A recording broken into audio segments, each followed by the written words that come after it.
Hey, Oilers fan, Zach here alongside Charlie Sampair. Charlie, coming back to Tulsa for your fourth campaign and your fifth under head coach Rob Murray. Everyone knows how you play already. You're a fast player. You're able to put the puck in the net. But what are maybe your goals for this upcoming season in comparison to some others? You're obviously on that Mountain Division championship team. But what's the main goal this year in this kind of crazy season? Um, well, team-wise, our goals are the same. We intend to make playoffs and make a push at the end of the year. Individually, yeah, I mean, like you said, I plan on using, my speed and what I bring to the game and try to put the puck in the net to help our team win. So if I can, I hope to be better than last year. That's always the goal. So that's what I'll shoot for. Let's rewind a little bit past here, past Alaska, past Minnesota, Duluth. You're from the state of hockey. Who was the person that introduced you to the game, even though obviously it's rampant up there, but who introduced you and what was your youth hockey experience like? Yeah, my dad introduced me to hockey. He grew up playing hockey. He played in college.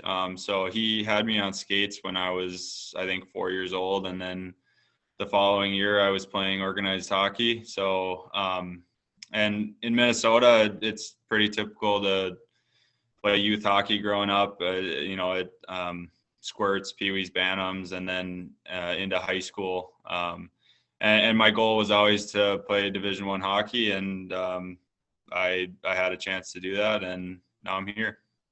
And for fans that maybe aren't really familiar with high school hockey in Minnesota, I mean, maybe describe a little bit just how different it is than high school hockey in pretty much anywhere else in the United States.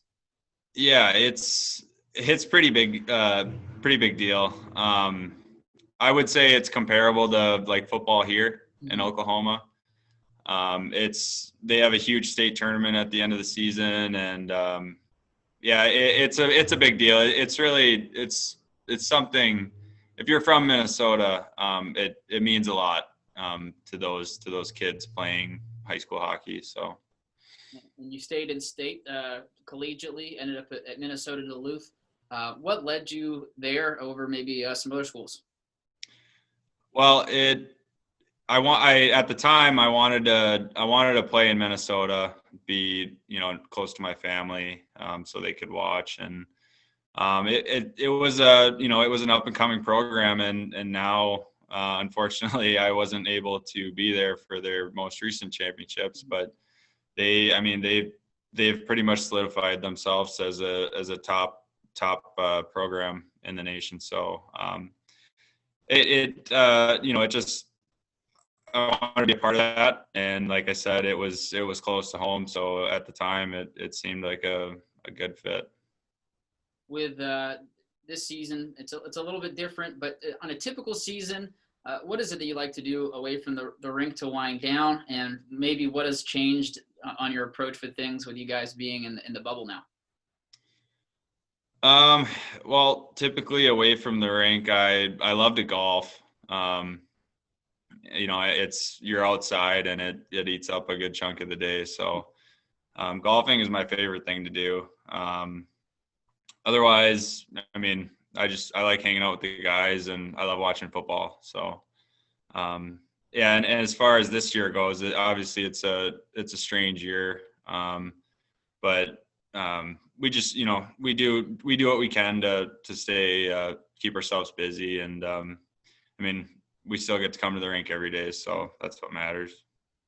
With quarantine obviously taking up so much of everybody's summer, a lot of the guys talked about picking up some new skills. They're better than I am. I pretty much just sat around and played video games, but did you pick up any new skills, or at least give any a go before getting frustrated? I haven't.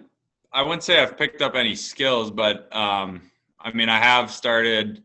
I started reading more, which was always something I've wanted to do, and so finally I've gotten myself to read more. And then I would love to learn an instrument, but I haven't quite got myself there yet.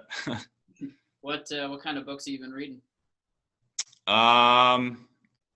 Mostly like autobiographies, and right now I'm reading Matthew McConaughey's Green Lights. So